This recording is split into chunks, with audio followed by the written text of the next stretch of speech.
احمدک اللہم یا مجیب کل سائل والصلاة والسلام علی من هو افضل الوسائل وعلى آلہ واصحابہ ذوی الفضائل اما بعد فاعوذ باللہ من الشیطان الرجیم بسم اللہ الرحمن الرحیم محمد رسول اللہ صدق اللہ العظیم وصدق رسوله النبي الكريم الأمين إن الله وملائكته يصلون على النبي يا أيها الذين آمنوا صلوا عليه وسلموا تسليما الصلاة والسلام عليك يا سيدي يا رسول الله وعلى آلك وأصحابك يا حبيب الله الصلاة والسلام عليك يا سيدي يا رسول الله وعلى آلك وأصحابك يا حبيب الله مولاي صل وسلم دائما أبدا على حبيبك خير الخلق كلهم هو الحبيب الذي ترجى شفاعته لكل هول من الأهوال مقتحم يا أكرم الخلق مالي من ألوذ به سواك عند حلول الحادث العممی رب صل وسلم دائما ابدا على حبیبک خیر الخلق کلہم۔ اللہ تبارک و تعالی جل جلالہ وعم نوالہ واتم برہانہ وعظم شانہ کی حمد و ثنا اور حضور سرور کائنات مفخر موجودات زینت بزم کائنات قائد المرسلین خاتم النبیین احمد مجتبی جناب محمد مصطفیٰ صلی اللہ علیہ وآلہ وصحابہ وبارک وسلم کے دربار گوہربار میں ہدیہ درود السلام عرض کرنے کے بعد رب ذوالجلال کے فضل اور توفیق سے آج ہمارے خطبہ جمعۃ المبارک میں ہمارا موضوع ہے مسئلہ علم غیب نامی قسط۔ میری دعا ہے رب ذوالجلال ہم سب کو قرآن و سنت کا فہم عطا فرمائے، قرآن و سنت کے بلاغ و تبلیغ اور اس پر عمل کی توفیق عطا فرمائے۔ مقامات رسالت میں سے رسول اکرم صلی اللہ علیہ وسلم کے علوم آپ کا ایک مستقل منصب ہے، اور ان علوم کا ایک شعبہ امور غیب سے متعلق ہے جس کے بارے میں ہماری گفتگو کئی اقساط میں جاری ہے، اور آج اس موضوع کا یہ نواں حصہ ہے، اور انشاءاللہ تبارک و تعالی مزید اقساط ابھی آنے والی ہیں۔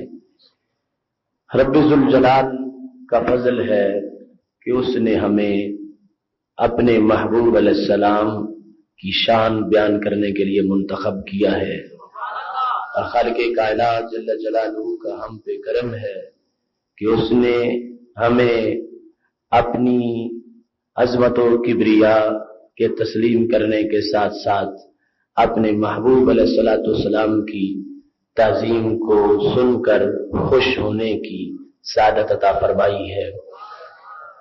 محتشم سامعین حضرات، رسول اکرم نور مجسم شفیع معظم صلی اللہ علیہ وآلہ وسلم کے بارے میں حضرت ابو فراس جن کا تعلق بنی اسلم سے ہے فرماتے ہیں کہ ایک دن رسول اکرم صلی اللہ علیہ وسلم نے ہم سے یہ ارشاد فرمایا، قال ذات یوم سلونی عما شئتم، کہ مجھ سے جو بھی تم نے پوچھنا ہو وہ پوچھ لو۔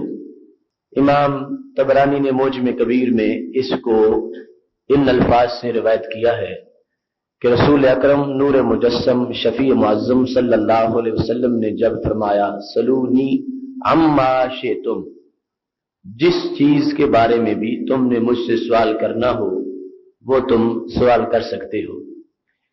صحابہ کرام علیہم رضوان سامنے موجود تھے، وہ عربی زبان و ادب کے ماہر بھی تھے اور رسول اکرم صلی اللہ علیہ وسلم کے مزاج شناس بھی تھے اور نبی اکرم صلی اللہ علیہ وسلم کے محاورہ اور اسلوب گفتگو کے رازدان بھی تھے۔ تو جس وقت نبی اکرم صلی اللہ علیہ وسلم نے فرمایا سلونی عما شئتم، کہ جس چیز کے بارے میں بھی تم نے پوچھنا ہے تم پوچھ سکتے ہو، تو صحابہ کرام علیہم رضوان نے اس موقع پر جو 3 سوال کیے، تینوں کا تعلق ہی علم غیب شریف کے ساتھ تھا۔ اور اس سے پتہ چلتا ہے کہ عمومی طور پر صحابہ کرام علیہم رضوان کے اندر یہ بات ہمہ جہت موجود تھی کہ رسول اکرم نور مجسم شفیع معظم صلی اللہ علیہ وسلم ہمارے لیے صرف بیان شریعت ہی نہیں کرتے، ہمارے لیے صرف مسائل کا اور احکام کا بیان ہی نہیں کرتے، بلکہ ہم جو مخفی اور چھپی ہوئی بات بھی پوچھنا چاہیں تو رسول اکرم صلی اللہ علیہ وسلم اس کا بھی جواب ارشاد فرماتے ہیں۔ لہذا پہلا جو سوال تھا وہ تھا من ابی یا رسول اللہ۔ ایک صحابی نے کہا یا رسول اللہ صلی اللہ علیہ وسلم میرے باپ کا نام کیا ہے؟ تو ان کا مقصد یہ تھا کہ حقیقی طور پر میں کس کی اولاد ہوں، اپنی والدہ کے ساتھ نکاح کا سوال نہیں تھا۔ وہ یہ سوال تو اور لوگ بھی اس کا جواب دے سکتے تھے، چھپی ہوئی بات یا پوچھی ابو کا فلان، رسول اکرم صلی اللہ علیہ وسلم نے ان کے باپ کا نام لے کر کہا کہ وہ تمہارے باپ ہیں۔ اور دوسرے مقام پر بخاری شریف میں جہاں اس کا ذکر ہے تو پتہ چلتا ہے کہ یہ سوال حضرت عبداللہ بن حذافہ سہمی رضی اللہ تعالی عنہ کا تھا کہ ان کے بارے میں لوگوں کو شک تھا اور ان کو ان کے نسب کے لحاظ سے اعتراض کیا جاتا تھا۔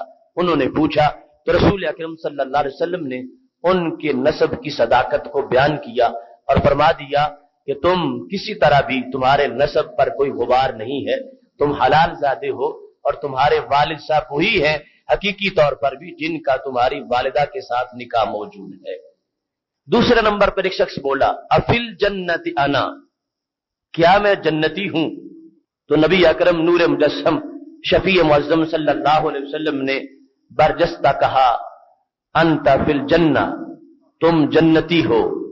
تیسرے نمبر پر ایک شخص نے کہا افل جنت انا، کیا میں بھی جنتی ہوں؟ تو نبی اکرم صلی اللہ علیہ وسلم نے فرمایا فی النار، تم جہنمی ہو۔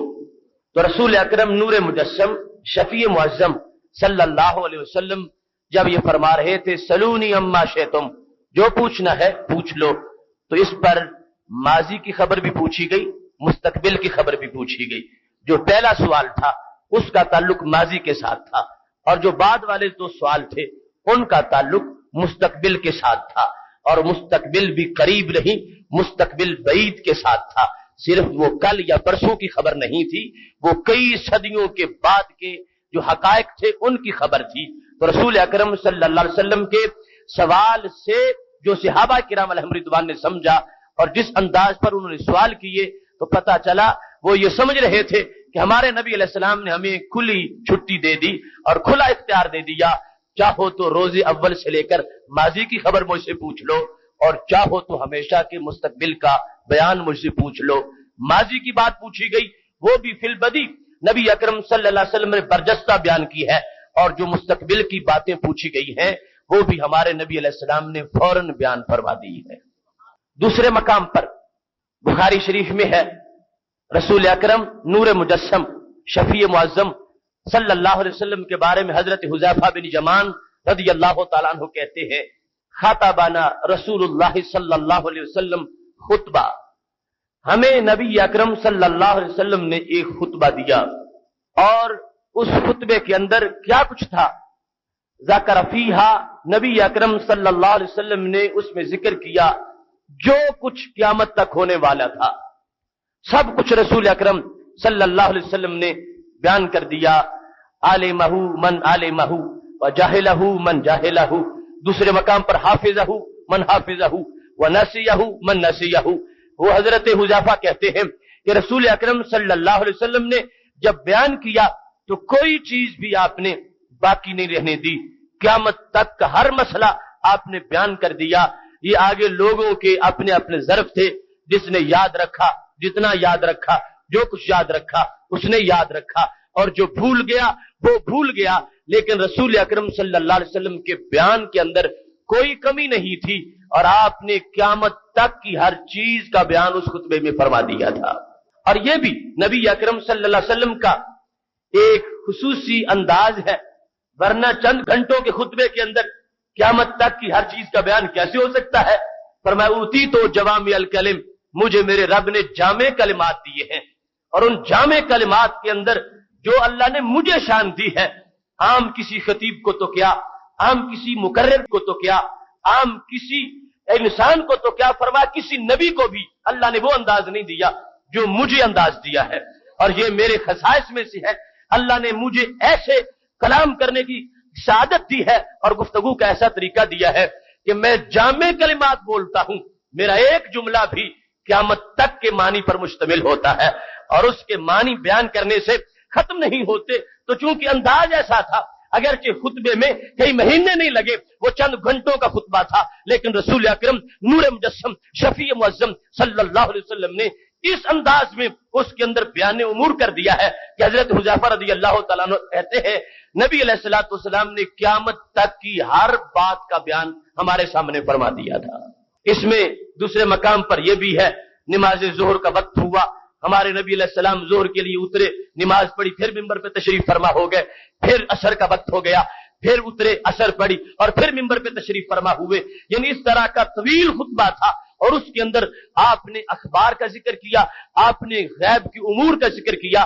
یہ رسول اکرم صلی اللہ علیہ وسلم کی طرف سے جوامع کلمات کے ساتھ ایک تفصیل تھی، محبوب علیہ الصلوۃ والسلام بیان کرتے رہے اور لوگوں کو اس کے بارے میں اطلاع ملتی رہی۔ یہی حذیفہ بن یمان رضی اللہ تعالیٰ عنہ جو اس کے راوی ہیں، وہ اس بات کے ماہر بھی ہیں کہ حضرت عمر فاروق رضی اللہ تعالیٰ عنہ اس وقت تک کسی مشکوک بندے کا جنازہ نہیں پڑھتے تھے جب تک حضرت حذیفہ خبر نہیں دیتے تھے کہ اس کا ایمان اللہ تعالیٰ کے نبی علیہ السلام کے نزدیک صحیح تھا۔ اگر وہ اس بات کو کنفرم کر دیتے حضرت حذیفہ بن یمان تو پھر عمر فاروق جنازہ پڑھتے، اگر وہ کہتے کہ اس کے بارے میں منافقت کی خبر ہمارے نبی علیہ السلام نے دی تھی تو ہرگز امیر المومنین ان کا جنازہ نہ پڑھاتے۔ تو یہ ہے حافظہ من حافظہ، کہ جو موجود تھا اور جس نے اس میں تدبر کیا اور سوچا، اللہ تبارک و تعالیٰ نے اسے اسی طرح کا علم عطا فرما دیا۔ کیونکہ رسول پاک صلی اللہ علیہ وسلم کی گفتگو کو سن کے نتائج تک پہنچنا یہ ہر ایک کے بس کی بات نہیں۔ کوئی صرف ظاہری لفظ کا معنی سمجھ رہا ہے اور کوئی اس میں استدلال کرتا ہے، کوئی استنباط کرتا ہے، اور کوئی اس حد تک پہنچتا ہے کہ جہاں پورے مجمع میں سے ایک ہی پہنچ رہا تھا جب رسول اکرم صلی اللہ علیہ وسلم نے یہ تقریر کی تھی۔ صحیح بخاری میں ہے، فرمایا ان اللہ خیر عبدا، لوگوں اللہ نے اپنے بندے کو اختیار دے دیا ہے، اللہ نے اپنے بندے کو اختیار دے دیا ہے دنیا اور اپنی رفاقت کے لحاظ سے۔ جب خیر عبدہ کے الفاظ بولے ہیں، سیدنا صدیق اکبر رضی اللہ تعالیٰ عنہ نے رونا شروع کر دیا۔ سارے صحابہ تعجب کرنے لگے کہ کیا ہوا؟ ابو بکر صدیق رضی اللہ تعالیٰ عنہ کو ہمارے نبی علیہ السلام تو فرماتے ہیں ان اللہ خیر عبدہ، اللہ نے اپنے بندے کو اختیار دیا ہے، اس میں رونے کی بات کیا ہے؟ سب کو، تمام کو جس بات کی خبر نہیں تھی، سیدنا صدیق اکبر رضی اللہ تعالیٰ عنہ کا مزاج چونکہ مزاج نبوت سے بہت قریب تھا، آپ مانے تک پہنچ گئے تھے کہ صحابہ ہمارے نبی علیہ السلام اپنے وصال کی خبریں غیب دے رہے ہیں، لہذا ہر بات کی تہ تک جانا اور ان امور تک پہنچنا یہ پھر آگے خواص کا حصہ تھا۔ تو ہمارے نبی علیہ الصلوۃ والسلام نے سب کچھ بیان کیا، حافظہ من حافظہ، لفظوں کو یاد کرنا اور پھر ان کے معنی تک پہنچنا یہ بات کا کام تھا۔ محبوب علیہ الصلوۃ والسلام نے سب کچھ اپنے صحابہ کے سامنے کھول کے بیان فرما دیا۔ محتشم سامعین حضرات، کیا طریقہ ہے اور کیا انداز ہے رسول اکرم نور مجسم شفیع معظم صلی اللہ علیہ وسلم کے علوم غیب کا۔ جس وقت جنگ حنین کے لیے تشریف لے گئے تھے، ابو داؤد شریف میں ہے، ایک شخص آ کے رسول پاک صلی اللہ علیہ وسلم کو بتانے لگا کہ تم یہاں بیٹھے ہو، میں چند میل آگے سے ہو کے آیا ہوں، میں پہاڑی پہ چڑھا، اذن انا بحوازن، تو میں نے دیکھا کہ حوازن کا پورا قبیلہ علی بکرۃ ابیہم سارے اکٹھے ہو کے تمہاری طرف آ رہے ہیں۔ حوازن کے ساتھ یہ جنگ ہونی تھی حنین والی۔ تو اس شخص نے آ کے مطلع کیا اور اتنا بھرپور بیان تھا اس کا کہ میں نے ان کو دیکھا ہے، بیویاں بھی ساتھ ہیں، بچے بھی ساتھ ہیں، اونٹ بھی ہیں، بکریاں بھی ہیں اور سارے حیوان بھی ساتھ ہیں، وہ اس انداز سے آ رہے ہیں کہ جب تک کوئی حتمی فیصلہ جنگ کا نہیں ہوگا وہ اپنے گھروں کو واپس نہیں لوٹیں گے. ان کے ساتھ مال مویشی بھی ہے, ان کے پاس ان کی بیویاں ہیں, بچے ہیں. اس انداز میں وہ آگے ہیں. اور اول سے لے کر آخر تک بکرات ابی کا لفظ جو ہے, بکرات ابیہم, یہ عربی کا مقولہ ہے کہ جب کوئی اول سے لے کر آخر تک پوری قوم آ جائے, کہا جاتا ہے جاؤ علی بکرات ابیہم, وہ سارے کے سارے آ گئے ہیں. تو شخص نے خبر دی, حوازن تو اتنی زیادہ فوج ہے ان کی, اتنے لوگ ہیں. ابھی اندازہ اس بات سے آپ کریں کہ جس وقت رسول اکرم نور مجسم شفیع معظم صلی اللہ علیہ وسلم کو یہ خبر پہنچی تو آپ گھبرائے نہیں, اور کمال انداز تھا. فتبسم النبی صلی اللہ علیہ وسلم, اس شخص نے خبر کرنے میں پورا حق بیان کیا, اور جو واقعات تھے, جو حقائق تھے, وہ سامنے رکھے کہ یہ نہ سمجھنا کہ لوگ تھوڑے ہیں, یہ نہ سمجھنا کہ ان کے پاس کچھ نہیں, یہ نہ سمجھنا کہ وہ عارضی ارادے پر آئے ہیں. سارے پہلو جو تھے ان کا تبصرہ اور انالیسس کر کے اس شخص نے بتا دیا, کچے ارادے سے بھی نہیں آئے, جلدی واپس بھی نہیں لوٹیں گے. ان کے پاس اتنا راشن ہے اور اتنا منصوبہ ہے ان کا ٹھہرنے کا, وہ جب تک معاذ اللہ مٹا نہیں دیں گے آپ کو وہ واپس نہیں لوٹیں گے. اور اتنی زیادہ فوج ہے. جب اس شخص نے ہر طرح ہر پہلو کے لحاظ سے سب کچھ بیان کر دیا تو میرے نبی علیہ السلام نے ایک جملہ بولا. آغاز میں تبسم تھا, تبسم کے بعد کیا تھا؟ فرمایا گھبرانے کی بات نہیں, تلک غنیمت المسلمین غدن, فرمایا جو کچھ تم نے بیان کیا ہے یہ سب کچھ کل ہمارا مال غنیمت بن جائے گا. کل کی بات ہے, کوئی دور کی بات نہیں. غنیمت المسلمین, یہ مسلمانوں کے لیے مال غنیمت ہوگا. تم کہتے ہو اتنے ان کے پاس اونٹ ہے, اتنی بھیڑیں بکریاں ہیں, وہ ذبح کرتے رہیں گے, کھاتے رہیں گے اور جنگ کرتے رہیں گے اور سب کچھ لے کے آگے ہیں. فرمایا دل کا, اس کا اشارہ کس کی طرف تھا؟ بچوں کی طرف, بیویوں کی طرف, ان کی طرف, ان کی اموال کی طرف, اونٹوں کی طرف, ان کی بکریوں کی طرف. تو کیا ہوا؟ چشم فلک گواہ ہے, جس وقت حنین کی لڑائی ہوئی رسول اکرم نور مجسم شفیع معظم صلی اللہ علیہ وسلم کے شیر دل صحابہ اس انداز سے لڑے ہیں. حالانکہ یہ لوگ تیر اندازی میں بڑے ماہر تھے, حنین والے بڑے پکے ان کے نشانے تھے اور تابڑ توڑ حملے کر رہے تھے. مگر جب جنگ کا فیصلہ ہوا تو کیا تھا؟